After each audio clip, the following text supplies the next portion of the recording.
this day and age in the fire service, we don't have thousands of people lining up at our door to join in, to be firefighter paramedics. And so we have to do a better job of branding ourselves, and we have to be approachable. And it can be the uniform you wear, hence why I wear polos in certain settings. It's to be inviting. And there's times where I wear my Class B or Class A, more formal, but some people have had bad experiences when it comes to people wearing badges. Or their family have. And sometimes it's difficult for them to tell the difference between police and fire. And I had early experiences in Vista, driving my white vehicle with a blue emblem and wearing my Class B that's all blue, that people mistook me for police. And, be it a look or approaching you angrily and then realize, oh, you're the fire department. Oh, okay, and seen and told, oh, you're the good guys. And I took that to heart because I don't want people to be afraid of us. It is having the fire station doors open. And so I was due for a new vehicle, and I challenged my deputy chief of operations. I want my vehicle wrapped like the engine, same color scheme, everything. And so there'd be no mistaking if I'm wearing a Class B or if I'm wearing a polo, oh, it's the fire department. And on the back panels, I had him put, how can we help? And that's intentional, right? Everyone knows we're gonna show up for fire and medical emergencies. But what they don't know is that we go to schools and read books. We pack boxes for Thanksgiving dinners for families that are unfortunately can't afford those type of things. And just being engaged in the community. And if we don't have the answer, we'll find it for you. Just ask us. And so it was all intentional. And again, the way we dress, the way we carry ourselves, those interactions that we have with the public. And I challenge everyone in my department and outside, we want to make sure it's the best experience they've ever had. Because here's the deal.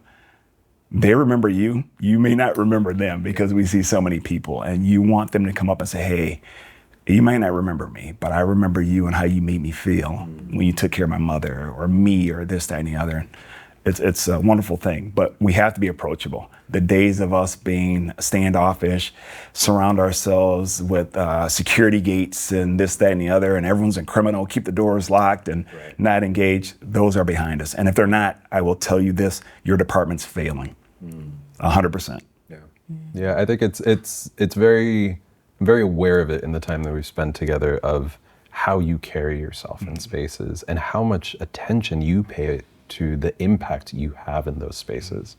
And I think it's a really good lesson for folks to be like, the firehouse is an open door, is an opportunity for people to be there.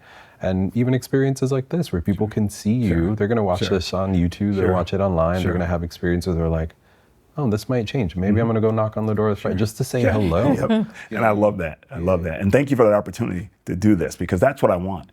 I mean, we can't get the word out enough about what we truly are about and wanting people to see it because as I said, almost 35 years, I'm on the tail end here. I'm coming in for a landing soon.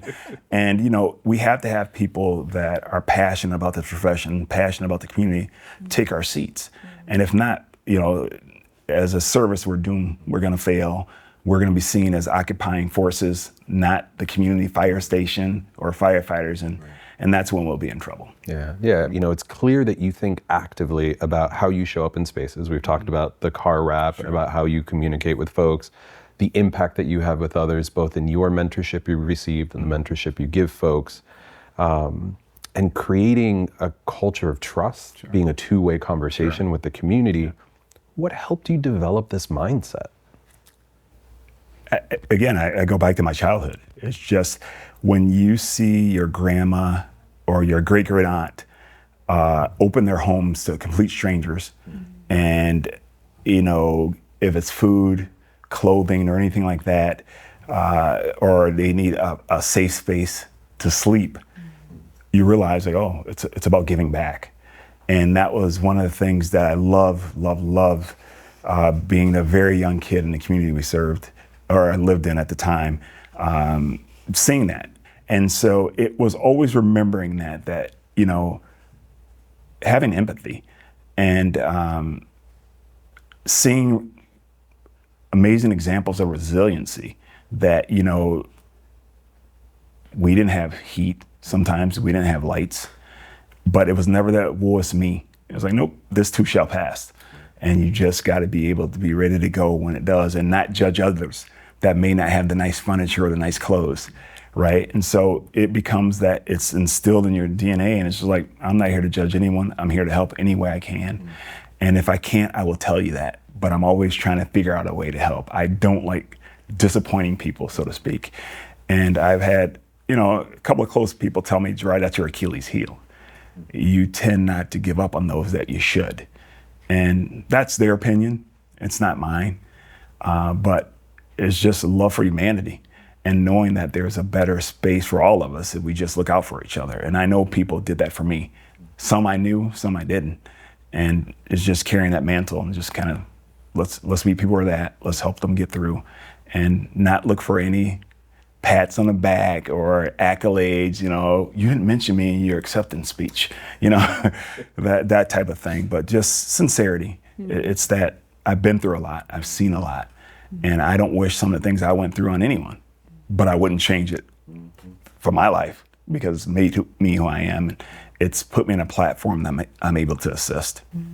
It's the last part. It's the, but I wouldn't change it. It made me who I am. That really resonates. Yeah. I wanted to get to something you had mentioned earlier around departments and shifting and change. Talk about agencies, whether that's the leadership, that may be struggling to implement a new strategy, whether that's the importance of, DEI or different programming that maybe they want to implement that they're having a hard time. And so knowing that you've come from different places and been the new person, you seem to thrive in that space where, things are really challenging and people think it's impossible. You seem to really thrive in that position. If you could talk about some of the strategies that you've implemented when you were the new guy coming in as an outsider before it felt like home, and just advice on how to go about that. It was just doing your research. And what I mean by that is, it isn't just about what you read, but it's talking to the people. It's getting out in the fire stations, out in the communities, and seeing how can we help. And taking it all in and turning around to the very same people you need to be with you, lock and step. Here's what I'm thinking. What do you think? And I use this often that as a leader, there's times I'm going to lead, and there's times I'm going to be led, and there's times we're going to walk lock and step side by side. And it's recognizing that and empowering again that don't be afraid of change. Don't use the phrase, well, because we've always done it that way. That's lazy. Yeah. Do you think it's time for a change? Yes. Well, what are your suggestions? What do you think? And let's get outside the sphere of this part of the country. What's happening across the country and around the world when it comes to what you're talking about or what you're proposing, and be open to that. Now, everything may not fit exactly, but you can beg and borrow, pick here and there and use it. And we have to empower our staff, our community to be okay with that. I think for far too long, we just kind of said, nah, I've made it. And that's where it comes from for me. I haven't made it. I've made it when I retire. That as many years I put in the fire service, I have in retirement, that's when I made it. Not that I'm a fire chief, no, this is not even close to making it. There's a lot of work to be done, and there's a lot of mentoring and coaching going on, but I see that people are reluctant to change because they don't want to be unpopular. And that's sad, because the reality is we have an obligation to ensure that we're moving forward, that we don't become stagnant, and that, it's the true courage of saying, hey, I hear your concerns, I'm listening, but let me explain some things to you from my perspective. You have that 15-foot view. I got to be at 10, 15, 20, and 30 foot, right? And there is that expectation as fire chief, and are you creating that culture where people want to join in? And I don't use buy-in, because we bought you already with the bennies you get and the salary. That's a done deal. It's the join in. Do you want to join in on our department because the culture here, the value you bring in, and you're respected for it, and that you belong, you feel that you belong, your family feels like they belong. That's what we want. But you have to have the courage to recognize that there are some warts you got to sever off in order to get the people you want on your department. and not buy into that you're lowering the standards or, oh, look, you're woke, that whole thing. And, that's a whole nother segment. Yeah. But it is that, and just having that mentality. And I've been very blessed and maybe cursed to have that wanting to right the wrong and ensuring that people don't feel less than, because I've been there and it's an awful feeling. And so it's taking the challenge, but also recognizing when you got to sit down and shut up and recognize it's bigger than you. You're not going to be able to do anything. You just want the avenue to express your concerns or your recommendations. And then whatever decision is going to be made over your head, that's what happens, but giving the information. And that's what I challenge my staff with as well. Bring it, let's chop it up, poke holes in it. And all right, at the end of the day, I have to make the best decision. And we respect each other that way. As a Black man in the fire service, you've had to overcome obstacles that other members may not have had to experience. In our work, we know that the fire service is predominantly white. It's male-dominated field, and we're working to increase pathways for Black folks, people of color, women, and non-binary community members to join the service. What can you share with folks who might be thinking, is this career right for me? Well, I will say first and foremost, hit your website up. I would encourage them to that. And I did my homework about Cal-JAC before I even got the job as fire chief, as I was interviewing, seeing what resources are out there to help me recruit and retain individuals within the fire service. And knowing that I was going to be the only Black person on Vista Fire, and knowing what the population was in the city and things like that, make it important.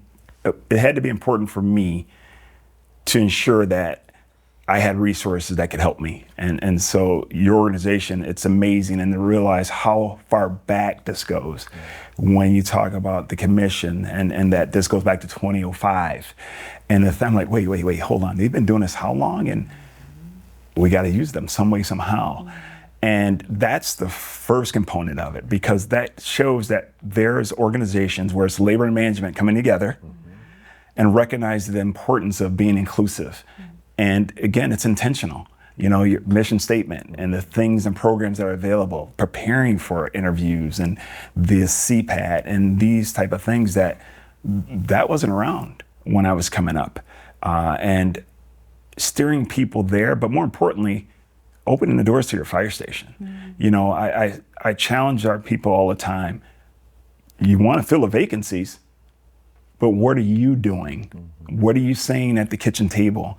Not in the station, at the kitchen table at home or at Thanksgiving dinner. Do people feel like, oh, I want to join in there? That seems like the place to be. Or are you being hypercritical of the fire service and your fire department or your fire chief? Or who would want to join that team when they hear you bash it all the time? But yet you haven't left that team. Makes you wonder. But it's important that you avail yourself, answer questions, make it non-threatening, keep people to be curious. And we have to look at individuals that may not have thought about the fire service as a first career. There are people that are changing careers. Have it in front of them, like, hey, there's a great opportunity. You're looking to change a career. We're open, and giving them the resources to be successful in the process. And for me, I have said over and over again, we have to be careful when we use phrases like, we want our fire department to reflect the community in which we serve. And the reason I say that is, we know there are certain communities that everyone looks the same. So if that fire department looks like everyone in the community, you can't be upset that there is no diversity in regards to color or gender or those type of things, right? It's my job to ensure that everyone has a fair opportunity to participate in the process, level the playing field. And as a Black man in the fire service early on, that's all I asked for.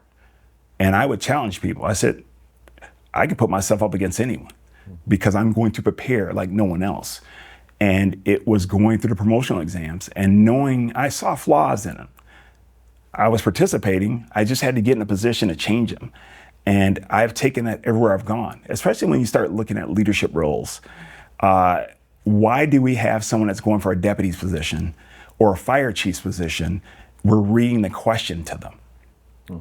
Give them the information, give them 30 minutes to put their thoughts together and get an informed answer for them. This isn't an entry-level job in that sense, at that level, right? Correct. So why are we treating them like we treat our young firefighter paramedics that we're hiring? I want to see, do you have vision, your strategic plan, all these things that will help you when you have time, and here's what I'm looking for. And just like the entry-level exams, make it job-related. Why are you making it where only someone that's really embedded in the fire service or their loved ones would know this answer? And so those are the things that I changed back in Wisconsin, was just how we made fair, validated entrance exam, the physical agility, all those things. But you have to be intentional when you do that. And you can't fall into that old, this is the way we've always done it.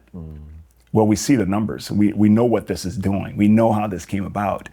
And when there's litigation behind it, that's a black eye for you as an organization. And so it's not being exclusive, it's being inclusive, but ensuring that everything you're doing is fair and equal. And the cream will rise to the top, and so I value that as an individual that went through these processes and saw that, I gotta change some things and be comfortable with it, where people don't label you as a guy, you're just trying to fill in the blank, right? And it's like, no, I want to give everyone a fair opportunity to participate in this process. Before responding, I would like to fill in the blank. No, you're just lowering the standards. What do you say to that? That's where I was going. That's where I was going. And, and it's easy to fall into that group think, lowering the standards. And I challenge people, the physical agility that written and the training that you received when you were a probationary firefighter paramedic, and today's, tell me, they do more now. We're expected to know more now. Physically, all these things that show that there is a separation. So we're not lowering the standard, but it's easy to say, it's a cool thing to say, and it's lazy, it's disingenuous. I say it's not true. It's that it makes people feel good to say it, because the thought of, I don't think she can carry me out of a burning building. I'm 6'4" and 220, and I would have difficulty carrying most. That's why we work in teams.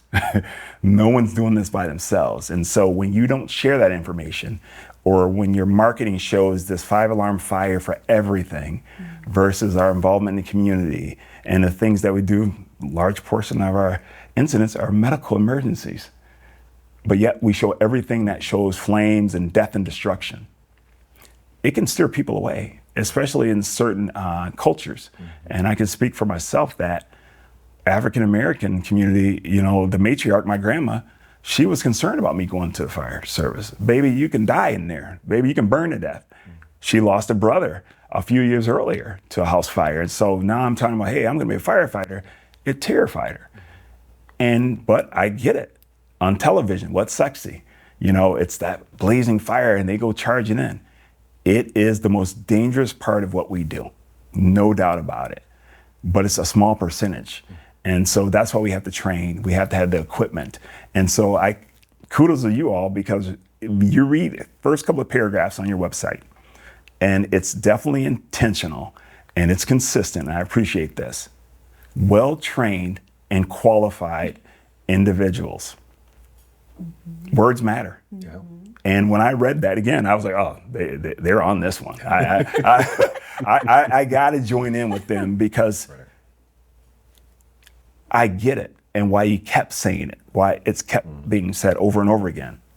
Because now people start to believe, well-trained and qualified. Okay. We have to use those words because people believe we are lowering the standard, and that's the furthest from the truth. Right. It absolutely is.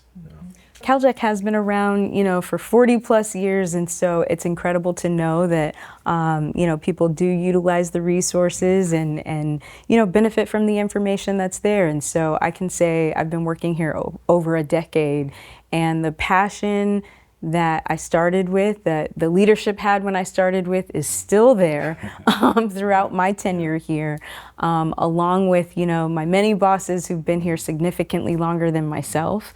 And there's just a lot of passion that goes into the work that Cal-JAC does and the resources that we provide, and being able to provide assistance to the departments that you represent. And whether that's, recruitment or apprenticeship, and just the importance of qualified individuals who understand their job, who have support in providing the resources to learn their jobs, as well as FCTC being a vehicle to bring even more resources to the candidate in a more modern way. And so there's just so many changes that have happened just over the short time that I've been here. It's really incredible to think about what the future holds and how it will continue to grow. No, that's for sure, and it's just amazing for me being an outsider and coming in and seeing these resources and not being gun shy to use them or ask for help and steer people in that direction. I think having this experience the last day will definitely be a better ambassador for the sources and resources that you have, and just like you said, the passion.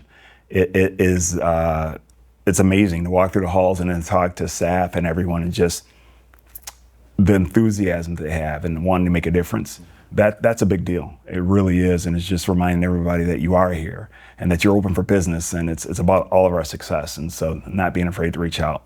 Well, we have had a thoroughly good time sitting down and chatting with you. We wanted to go ahead and ask a final question. We'd love to know, what is it that you hope people take away from this conversation? Sure. I want to thank you both. This has been an amazing experience for me. And to answer your question, I hope people see and understand that anything's possible. It's recognizing that there are resources available to assist you in being successful wherever you are. I encourage people to do their research, encourage people to latch on to amazing mentors and people that will hold you accountable, and to not be afraid of failure or success. And I think as you master those, anything's possible. Fantastic. Thank you so much. Thank you. Thank you. Thank you.